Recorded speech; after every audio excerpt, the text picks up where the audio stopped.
हमारे साथ में मौजूद हैं एडवोकेट सारिक खान। वकील साहब, जानना चाहूंगा, उत्तराखंड में यूसीसी कानून लागू होने जा रहा है। आप समाजवादी पार्टी से जुड़े हुए हैं, आपका पूरा परिवार जुड़ा हुआ है। आपकी क्या सोच है, क्योंकि और पार्टियां विरोध कर रही हैं इसका? आप क्या सोचते हैं? ऐसा है बात, समाजवादी पार्टी और विपक्षी दलों की नहीं है। मैं पेशे से अधिवक्ता हूं और मेरी अपनी सोच ये है कि देश हित सर्वोपरि होना चाहिए। देश हित में जो भी कानून में अमेंड किए जा रहे हैं या नए कानून लागू किए जा रहे हैं, हम उसको पढ़ेंगे। उसमें कहीं देश का अहित नहीं होना चाहिए। यदि कहीं भी किसी भी धर्म विशेष का, किसी भी अल्पसंख्यक समुदाय का कहीं अगर अहित हो रहा होगा तो निश्चित रूप से हम बुद्धिजीवी वर्ग में आते हैं।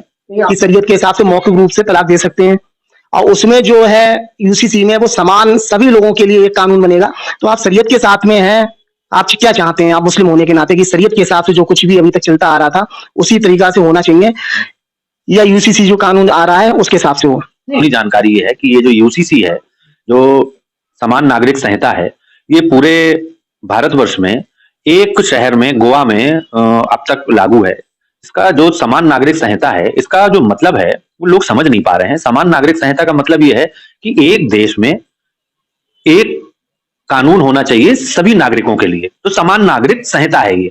तो इसमें इनके कहने का अर्थ ये है कि जैसे हिंदू, मुस्लिम, सिख, ईसाई, पारसी, बौद्ध, इन सब लोगों के अपने अपने धर्म के हिसाब से जो कानून बने हुए हैं, वो संविधान के अनुसार धर्म के प्रबंधन का अधिकार हमें मिला हुआ है संविधान के अनुच्छेद 25 से 28 के बीच में।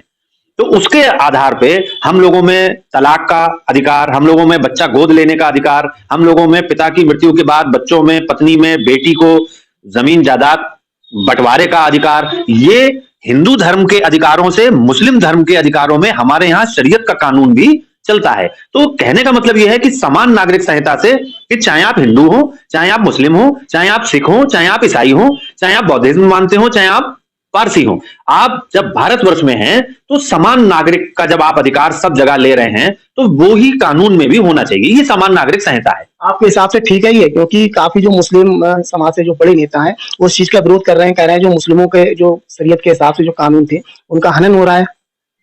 नहीं, बात तो देखिए, एक तरीके से देखा जाए तो हम लोग आजादी के बाद से हमें जो भी अधिकार मिले हैं वो संविधान के अनुसार मिले हैं, और संविधान में भी अनुच्छेद 44 में समान नागरिक संहिता लागू किया जाएगा इसका जिक्र किया गया था। जब संविधान लिखा गया तो उसके अनुच्छेद 44 में भी ये जिक्र था, लेकिन प्रयास नहीं हुए।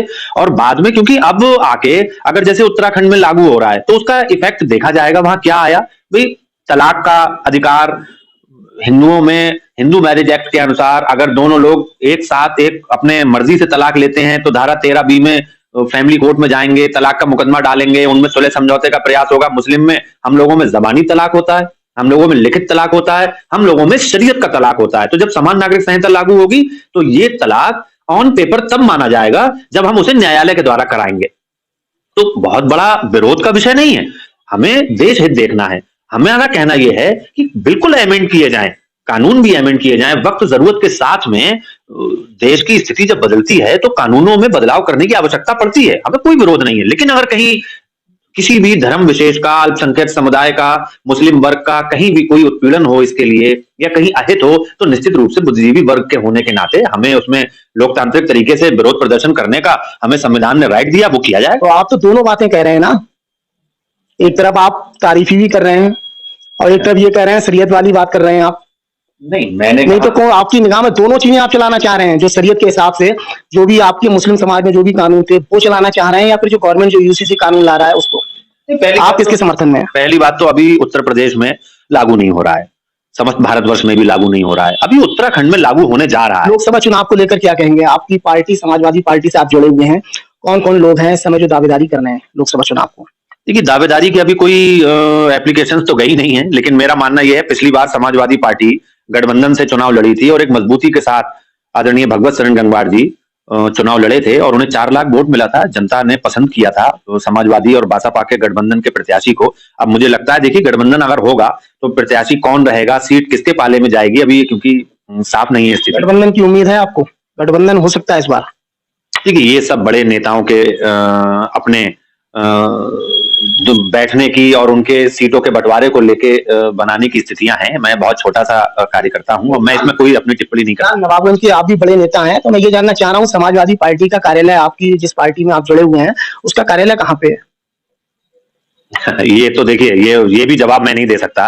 मैं कार्यकर्ता हूँ, जो इसमें अधिकारी हैं, जो पदाधिकारी हैं, आदरणीय अनिल गंगवार जी हैं, हमारे विधानसभा अध्यक्ष हैं, हमारे जनाब एन ए अंसारी साहब हैं, नगर अध्यक्ष हैं। आप जवाब क्यों नहीं दे सकते? आप पार्टी से नहीं जुड़े हुए हैं? नहीं, मैं क्योंकि मैं ये देख रहा हूँ ना, चुनाव अब आने वाला है। अभी दिख रहे हैं कि चाहे कांग्रेस का हो, बसपा का हो या समाजवादी का हो, तमाम जो बड़े नेता हैं सब दिख रहे हैं। लेकिन अभी तक ये देखा गया था कि कोई विपक्ष वाली कोई जो भूमिका समाजवादी को निभाना चाहिए, कोई बड़ा नेता सामने नहीं आता है। आपके हिसाब से सब कुछ ठीक चल रहा है? देखिए, ये बड़े नेताओं के बारे में आप टिप्पणी कर सकते हैं। मैं उनका जवाब उन्हीं से मांगे, क्योंकि मैं नहीं दे सकता। ये बात आपकी सही है कि चुनाव के बाद में अब दरअसल राजनीतिक जो समीकरण है और जो राजनीति करने का तरीका है, उसमें बहुत बड़ा बदलाव आया। जनता भी चुनाव में पहले बिचपई हुआ करते थे, धड़ेदार हुआ करते थे।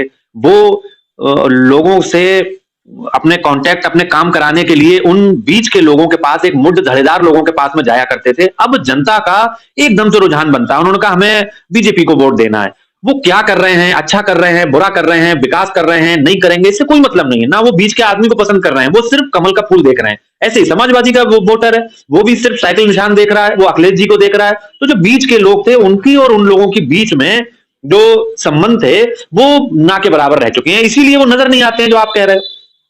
कहाँ चले जाते हैं वो लोग? नहीं चले कहाँ नहीं, थाने तहसील में कहीं दिखते नहीं है कि समाजवादी की टोपी लगा के। पहले आप भी, मुझे लग रहा है समाजवादी सरकार में आप भी जाते होंगे, अब कोई नहीं दिखता है। और जब चुनाव आता है तब मुझे ये लगता है कि सारी पार्टियां, ये लगता है कि सब इकट्ठे हो गए हैं। एक तरीका से कांग्रेस भी है, बसपा भी है, समाजवादी भी है। लेकिन अभी तक, अब से कुछ समय पहले तक बिल्कुल सिर्फ भाजपा जो सत्ता में है वो ही दिख रही थी। कहाँ चले जाते हैं आखिर ये लोग? मैं आपकी बात से सहमत हूं। आप जो कह रहे हैं वो बात भी बिल्कुल आपकी सही है, लेकिन ये सवाल आप समाजवादी के पदाधिकारियों से, प्रत्याशियों से, इनसे कर सकते हैं। मैं तो बहुत छोटा सा एक कार्यकर्ता हूं और समाजवादी के लिए समर्पित हूं।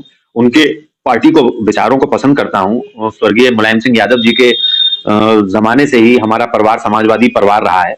तो मैं तो कहीं पे भी कोई बात आती है तो थाने तहसील कहीं भी जाने में कहीं कभी गुरेज नहीं किया। लोगों की मदद करना, लोगों से मिलना जुलना आप सब जानते हो। लेकिन अब जो पदाधिकारी हैं, जो यहाँ प्रत्याशी रहे हैं, उनके वो सक्रिय हैं या नहीं है, मैं छोटा होके मैं उनके लिए कोई टिप्पणी करूं, ये ठीक बात नहीं।